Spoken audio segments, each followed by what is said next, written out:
Դու երեք կարևոր բաներ հաշվի առնես, միշտ հարսիկի լինես ուշադիր, հոգատար և ամենակարևորը կարողանաս գնահատել, ամբողջ կյանքի ընթացքում սիրեք ու սիրված լինեք։ Ես կարծում եմ յուրաքանչյուր ավանդական հայկական օջախում պետք է իշխի մենք հասկացողությունը և լինի օջախում փոխադարձ վստահությունը և հարգանքը մեկը մյուսի նկատմամբ։ Եվ գնահատեք այն, ինչ այսօր դուք ունեք։ Ամեն բացվող առավոտի համար նշանակություն չունի այդ առավոտվա օրը, որ ձեզ դրում է Աստված, պարգևում է, դուք արթնանում եք, այդ օրը գումար վաստակելու եք, թե ոչ, բայց ամեն վայրկյանի համար աչքներդ որ բացում եք, գոհացեք, փառատվեք Աստծուն։ Եվ յուրաքանչյուր խնդիրներ առաջ որ կգան, երբեք մեկը մյուսին չմեղադրեք։ Պարզապես բռունց կարեք երկուսով ու ասեք, որ այդ խնդիրը տրված է մեզ, որովհետև մենք հզոր ենք, կարող ենք այդ խնդիրը տալ իր լուծումը տրամաբանական եւ հաղթահարեք բոլոր փորձությունները։ Ես ցանկանում եմ ձեզ լավն ու բարին, անսահման սեր եւ միշտ մեկը մյուսին սեր տաք, իրարից սեր ստանաք։ Կարևորը կարողանաք այս երկու հզոր գերդաստանների բարեկամական կապն էլ պահեք ամուր եւ հարատ։ Ձեր կենացը լինի, թող ձեր միությունը ասորոտ լինի։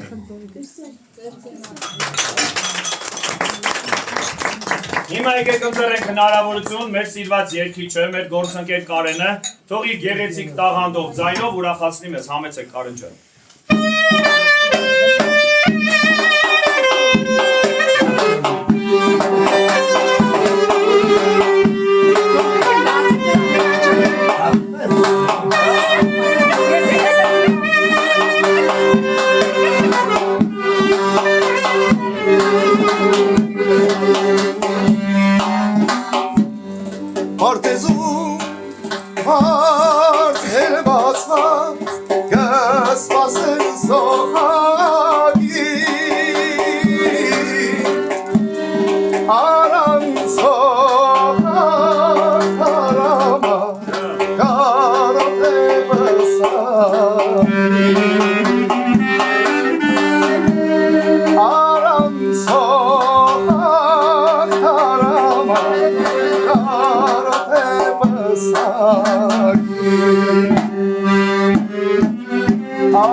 Yes, his hammer and